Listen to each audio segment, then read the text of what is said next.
नमस्कार। सत्य हिंदी के कार्यक्रम सुनिए सच में आपका स्वागत है। मैं हूं आपका मित्र साथी हमदर्द मुकेश कुमार। दोस्तों, आप सत्य हिंदी को लगातार देख रहे हैं, पसंद कर रहे हैं, ये हमारे लिए बहुत खुशी की बात है। हम चाहते हैं कि हमारा आपका ये संबंध और प्रगाढ़ हो। इसके लिए हमारी गुजारिश है कि आप इस वीडियो के साथ दिए गए डिस्क्रिप्शन में जाएं, उसमें नीचे एक लिंक है, उसको क्लिक करें। हमें यकीन है कि आप ऐसा करेंगे। तो आइए शुरू करते हैं आज का सच्ची खबरों का कार्यक्रम सुनिए सच। सुनिए सच में सबसे पहले आज की खास खबरों पर एक नज़र। सोनिया ने कहा, बीजेपी नफरत का वायरस फैला रही है। अर्णब गोस्वामी को लेकर कांग्रेस बीजेपी आए आमने सामने। WHO ने चेताया, सावधान, लंबे समय तक रहेगा कोरोना वायरस। केंद्र सरकार के कर्मचारियों और पेंशनधारियों के महंगाई भत्ते पर अगले साल जुलाई तक रोक। गुजरात में बढ़ाई चिंता, एक हफ्ते में 3 गुना हुए कोरोना के मामले। और आइए अब शुरू करते हैं आज की तमाम बड़ी खबरों पर विस्तार से चर्चा। सबसे पहले आज की सबसे महत्वपूर्ण खबर लेते हैं।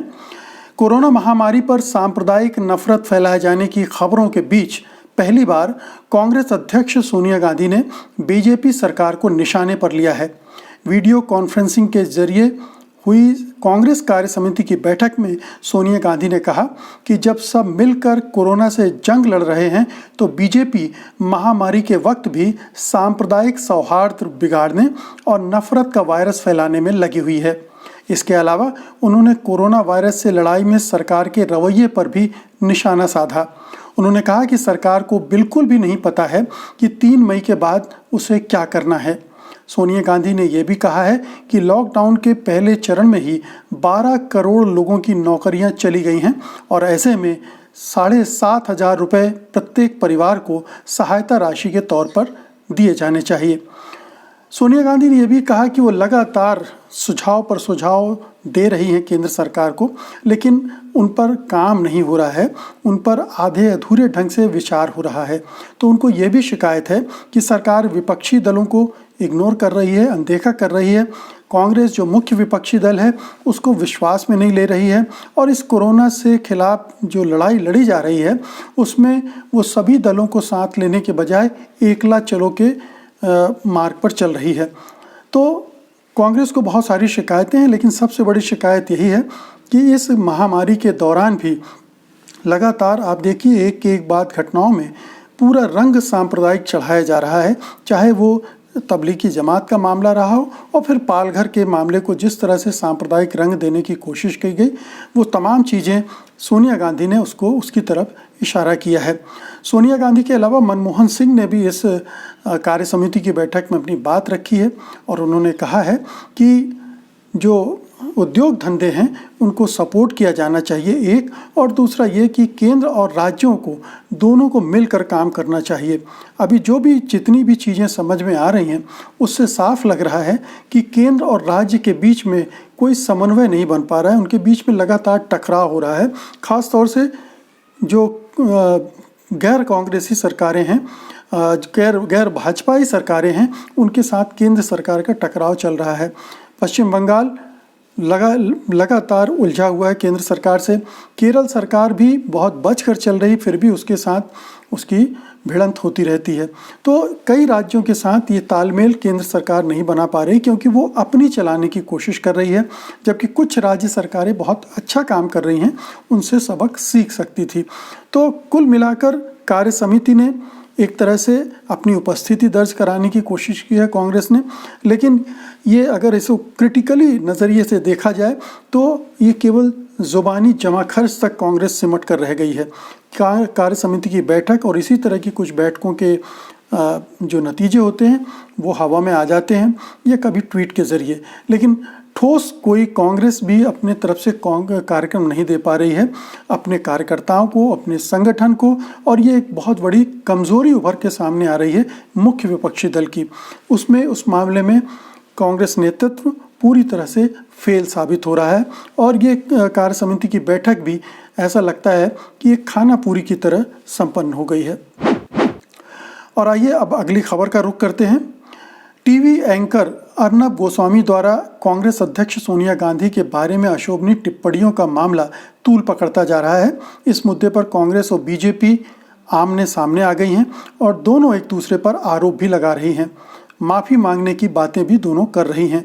महाराष्ट्र के पालघर में 2 गेरुआधारियों को पीट पीट कर मार डालने के मुद्दे पर हो रही बहस के दौरान अर्नब गोस्वामी ने सोनिया गांधी पर घनघोर आपत्तिजनक टिप्पणी की थी। उन्होंने उस पूरे मुद्दे को पालघर के सांप्रदायिकता का रंग देने की भी कोशिश की थी। अर्नब गोस्वामी ने दावा किया है कि उन पर हमला हुआ है, ये पिछली रात को उन पर हमला हुआ है, ऐसा उन्होंने दावा किया और ये भी कह दिया है कि ये इस हमले के पीछे सोनिया गांधी का हाथ है। हालांकि संबित पात्रा ने, जो बीजेपी के प्रवक्ता हैं, उन्होंने कहा है कि सोनिया गांधी को इसके लिए माफ़ी मांगना चाहिए। इसके जवाब में कांग्रेस पार्टी के प्रवक्ता रणदीप सिंह सुरजेवाला का कहना है कि ये बहुत ही बुरी स्थिति है कि प्रधानमंत्री और बीजेपी के नेता इस तरह के टीवी एंकरों की तारीफ करते हैं, उनकी हौसला अफजाई करते हैं। तो अर्नब गोस्वामी का यह पूरा मामला, जो उन्होंने अपने शो में जिस तरह से सोनिया गांधी पर टिप्पणी की, उनको इटली से जोड़ा, उन पर यह आरोप लगाया कि जो पालघर में जो मॉब लिंचिंग हुई है उसमें उन्होंने ये करवाई है, उन्होंने साधुओं को मरवाया है और अनाप शनाप बिना तथ्यहीन आरोप लगाए उन्होंने, जो कि कतई एक पत्रकार के नाते शोभनीय नहीं है, पत्रकार की मर्यादा के अंतर्गत नहीं है। लक्ष्मण रेखा वो लांघ गए और इसकी सब तरफ आलोचना हो रही, निंदा भत्सना हो रही है। अर्नब गोस्वामी की ये अपनी स्टाइल है, वो पत्रकारिता कम और प्रचारक की भूमिका में ज़्यादा आ गए हैं। वो एक सत्तारूढ़ दल के साथ अलाइन कर गए हैं। उनका अपना चैनल जो है उसको फंड एक बीजेपी के सांसद ही करते हैं। तो इस तरह से एक बीजेपी के एजेंडे को लेकर वो आगे बढ़ रहे हैं और ये बहुत ही खुले आम दिख रहा है, बहुत ही नग्न रूप में दिख रहा है और लोगों को खटक भी रहा है पिछले कई सालों से। तो विपक्षी दलों के खिलाफ अभियान चलाना, विपक्षी नेताओं को बदनाम करने के लिए इस तरह के हथकंडे इस्तेमाल करना, ये एक ट्रेंड बना दिया है अर्नब गोस्वामी और उनकी तरह के जो टीवी एंकर दूसरे चैनलों में हैं, चीख पुकार करके वो एक ट्रेंड बन गया है। तो अर्नब गोस्वामी ने जो कुछ किया वो पत्रकारिता के दायरे के अंदर नहीं आता। एक तो उन्होंने मॉब लिंचिंग को सांप्रदायिक रंग देने की कोशिश की। उन्होंने कहा कि 80% हिंदुस्तान में हिंदू हैं, तो ये कैसे हो सकता। हम लोकतंत्र में रह रहे हैं और लोकतंत्र में चाहे 80% हो और चाहे 1% हो, सबकी बराबर की हिस्सेदारी होती है, किसी का कम ज़्यादा नहीं होता। एक बात। दूसरी बात, मॉब लिंचिंग में कहीं कोई सांप्रदायिक एंगल नहीं था, ये साफ हो चुका है। इसलिए उसको सांप्रदायिक रंग देना, ये कहना कि किसी दूसरे समुदाय ने ये मॉब लिंचिंग करवाई है या किसी बड़े नेता के इशारे पर मॉब लिंचिंग हुई है, ये बहुत ही गैर जिम्मेदार किस्म की पत्रकारिता है।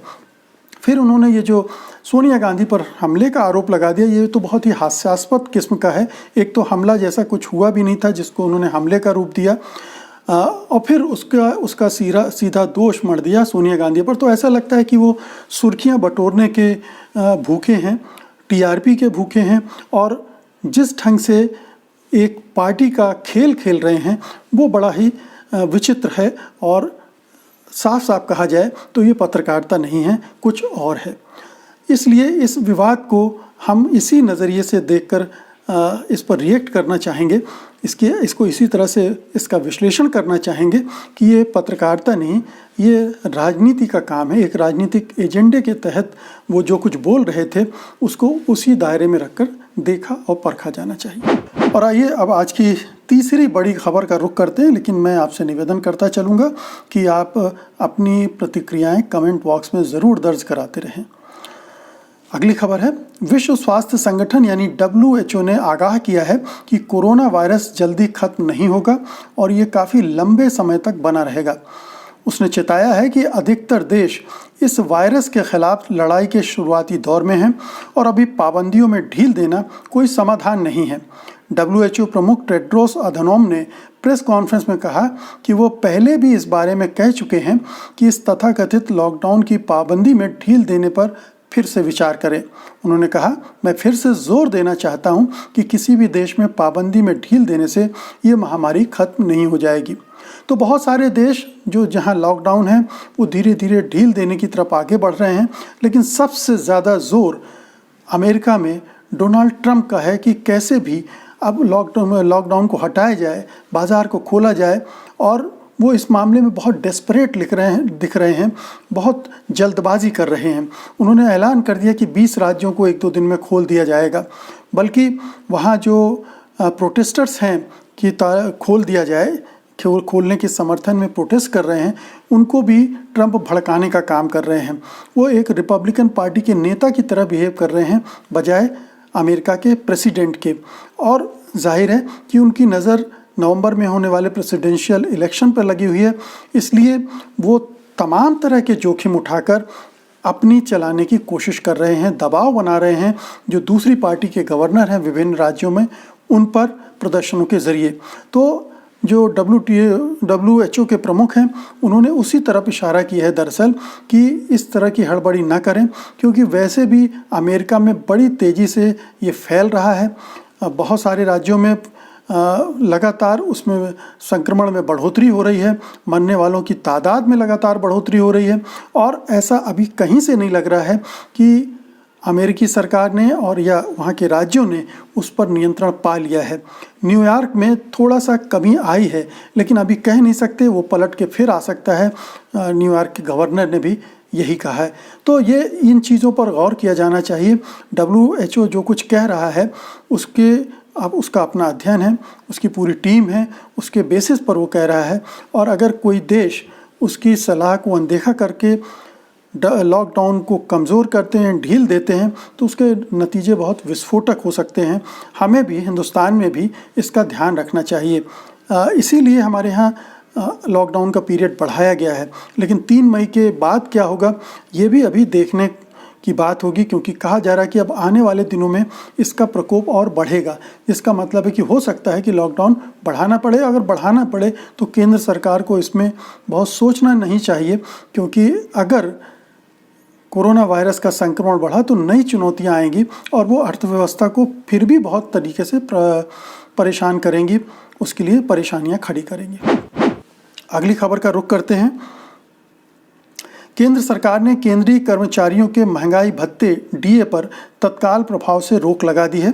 केंद्रीय वित्त मंत्रालय ने कहा है कि केंद्र सरकार के कर्मचारियों और पेंशनधारियों को 1 जनवरी 2020 से देय महंगाई भत्ते का भुगतान नहीं किया जाएगा। माना जा रहा है कि ये फैसला कोरोना वायरस के संकट को देखते हुए लिया गया है। जाहिर है कि ये जो कदम उठाया गया है कोरोना वायरस के संकट की वजह से ही उठाया गया है। इसकी वजह से जो आर्थिक चुनौतियां पैदा हो रही हैं, बहुत सारे खर्चे बढ़ेंगे। अभी सरकार के इतने सारे जो मज़दूर हैं उनको सपोर्ट करना होगा, इतने सारे गरीब तबके के लोग हैं उनको सपोर्ट करना है, और जिस तरह के मेडिकल साधन संसाधन की ज़रूरत होगी उनको भी जुटाना होगा। तो इस लिहाज से ज़रूरी है कि ये रोक लगाई गई है केंद्रीय कर्मचारियों के महंगाई भत्ते पर, और इससे कष्ट तो होगा इस वर्ग को, लेकिन पूरा देश जब चुनौतियों से जूझ रहा है तो जाहिर है कि उसको भी थोड़ा सा त्याग करने के बारे में तैयार रहना चाहिए। और अब अंतिम खबर का रुख करते हैं। कोरोना वायरस के खिलाफ जंग में सरकार और प्रशासन के लिए गुजरात नया सरदर्द बनता जा रहा है। गुजरात में एक हफ्ते में ही मामले 3 गुना से अधिक बढ़ गए हैं। 15 अप्रैल को गुजरात में जहां कुल मामले 766 थे, तो 22 अप्रैल को वो 2407 हो गए। संक्रमण के मामले में महाराष्ट्र के बाद अब गुजरात दूसरे नंबर पर पहुंच गया है। महाराष्ट्र में पॉजिटिव मामलों की बात करें तो यहाँ 5649 मामले हैं, वहीं गुजरात में ये आंकड़ा 2407 पहुंच गया है। गुजरात में कोरोना वायरस के प्रसार की दर चिंता का विषय है। तो ये अब देखिए कि गुजरात, जिसको बीजेपी मॉडल स्टेट के रूप में पेश करती रही है, जहाँ के प्रधानमंत्री और गृह मंत्री हैं और काफ़ी संपन्न राज्य है, उस राज्य की जो प्रति व्यक्ति औसत आय है वो भी अच्छी खासी है, लेकिन जहाँ तक हेल्थ इंफ्रास्ट्रक्चर का सवाल है, हेल्थ की सुविधाओं का सवाल है, उस मामले में गुजरात की हालत बहुत ख़राब है। उस पर काम नहीं हुआ, उस पर खर्च नहीं हुआ है, जिसकी वजह से ऐसी चुनौती के समय में वो ठीक ढंग से लड़ने में सक्षम नहीं हो पा रहा है। अभी तो ये जो मामले आ रहे हैं, बताया जा रहा है कि बहुत कम आ रहे हैं, क्योंकि टेस्टिंग बहुत कम हो रही गुजरात में। जिस पैमाने पर वहाँ टेस्टिंग होनी चाहिए वो टेस्टिंग नहीं हो रही। और जब ये टेस्टिंग होगी तो हो सकता है कि गुजरात महाराष्ट्र से भी आगे निकल जाए। तो ये बड़ा खतरा है गुजरात मॉडल का, जिसमें इस तरह की चुनौतियों के लिए कोई जगह नहीं होती। एक कॉस्मेटिक सफलता या कामयाबी दिखाई जाती है और संपन्नता दिखाई जाती है, लेकिन अंदर से वो खोखला होता है। तो गुजरात का खोखलापन अब इस क्राइसिस में निकल कर आ रहा है और इस पर पूरे देश की निगाहें होनी चाहिए कि हमें देश के लिए किस तरह का मॉडल चाहिए। हमें केरल की तरह का मॉडल चाहिए जहां स्वास्थ्य सेवाओं का बढ़िया प्रबंध है और वहां की सरकार बहुत अच्छे ढंग से उसको कोरोना संकट को डील कर रही है।